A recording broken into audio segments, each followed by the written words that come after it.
Hi, I'm Mario Singh and welcome to the New Energy Conversations. Today I chat with Melanie Richards of CSR Solutions.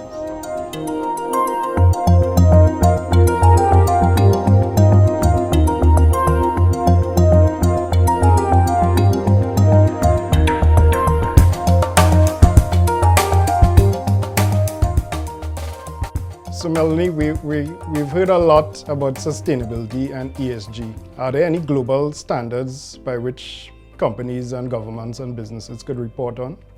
So Mario, at the moment, there is no one global reporting standard for sustainability.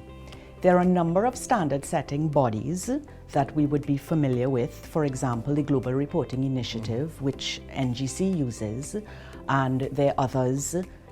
The ACCA has their integrated reporting framework, which they don't specifically refer to as a sustainability standard. And of course, there are others. There is the SASB, which is the Sustainability Accounting Standards Board. There are a few of them. But we haven't come to that point yet where we have one global reporting standard for sustainability. But it's actually a very interesting time because so much is happening within this space. What we had in 2021 actually is the IFRS, which is the International Financial Reporting Standards Foundation. So that is the standard setting body for financial reporting. They actually created a standard setting board, the ISSB, which is the International Sustainability Standards Board. Yeah. So it's very interesting that the sort of recognized financial setting body has created this standards board. So we've sort of ended up now with two camps as it comes to sustainability reporting. We have this ISSB, and then we have approaches similar to the GRI, which perhaps is one of the most widely used in sustainability reporting now, which is more of a multi-stakeholder focused approach and covering broader sustainability topics. So as you would know, the GRI covers a number of issues. Where the challenge is right now, and we have actually seen a lot of consolidation in the standards board sort of sector, so to speak. So in January 2022, we had, prior to that, the integrated reporting, which was the ACCA's framework, they consolidated with what we call SASB, the Sustainability Accounting Standards Board, to create the Value Reporting Foundation. And then in 2022, earlier this year in January, we actually had the Value Reporting Foundation integrated into this new IFRS. We also had the Climate Disclosure Standards Board integrated into the IFRS in January 22. And then quite surprisingly, in probably about March this year, the GRI themselves signed a memorandum of understanding with the IFRS relating to cooperation in their work in standard setting. But when we look at the two approaches to the standards, so this is, and I know I'm using a lot of acronyms and there are a lot of boards and bodies involved. Also referred to as the alphabet soup. The alphabet soup. But it actually comes down to, we have the Sustainability Accounting Standards Board, which is this new board created by IFRS, where the focus is really capital market participants and investors, and what are the climate change and ESG related financial risks to their business. Yeah.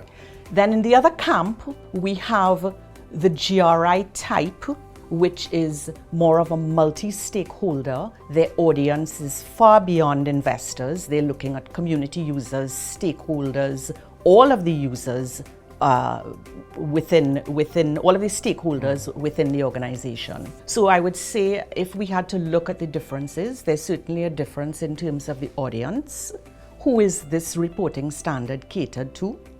There's a difference in terms of the scope, because the scope, obviously because of the audience, the scope of the new Sustainability Accounting Standards Board is quite narrower or more investor focused. And then the big issue is that of materiality. So the approach to materiality is very different. So that very long answer to your very short question, we don't have, as it is right now, one globally accepted reporting standard, but a lot is happening right now. So it's really interesting to see where this goes. Yeah. So Melanie, where's all of this going in terms of sustainability or ESG reporting in Trinidad and Tobago? Mario, that is very interesting to sort of to look at. I wish I had a crystal ball to see where things are going.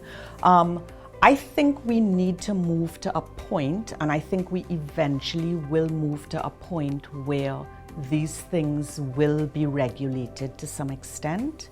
What we have now is ICAT, which is the Chartered Accountants Institute, the Institute of Chartered Accountants of Trinidad and Tobago.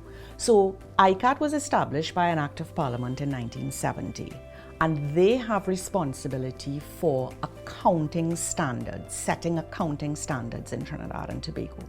It's very interesting now because it is the international accounting body that has now created sustainability standards. If there is an adoption of these sustainability standards, it's yet to be seen whether ICAT, under their current legislation, can in fact enforce sustainability reporting standards, even though now the parameters of what they do would be accounting standards. So I think that it's an interesting space to watch. We will eventually at some point get there where the regulation is beyond financial reporting and it moves into sustainability reporting. I think it's a long way off. I don't see immediately us moving to any regulation in sustainability reporting, but it's yet to be seen what happens. I think also that quite apart from regulation, the soft laws are also very important. So the GRI itself, which is a voluntary initiative, has had a large uptake internationally. There are well over 10,000 companies that report on GRI. And we have had a small uptake locally. So I think that what we might see is maybe an expansion of the use of GRI. Also because of its flexibility, it can be used in large, medium, small-size companies. But in terms of maybe being regulated, I don't think we're there yet. Thank you very much, Melanie. Thank you. Very insightful information, and we hope to chat soon. Thanks, Mario. Pleasure to be here.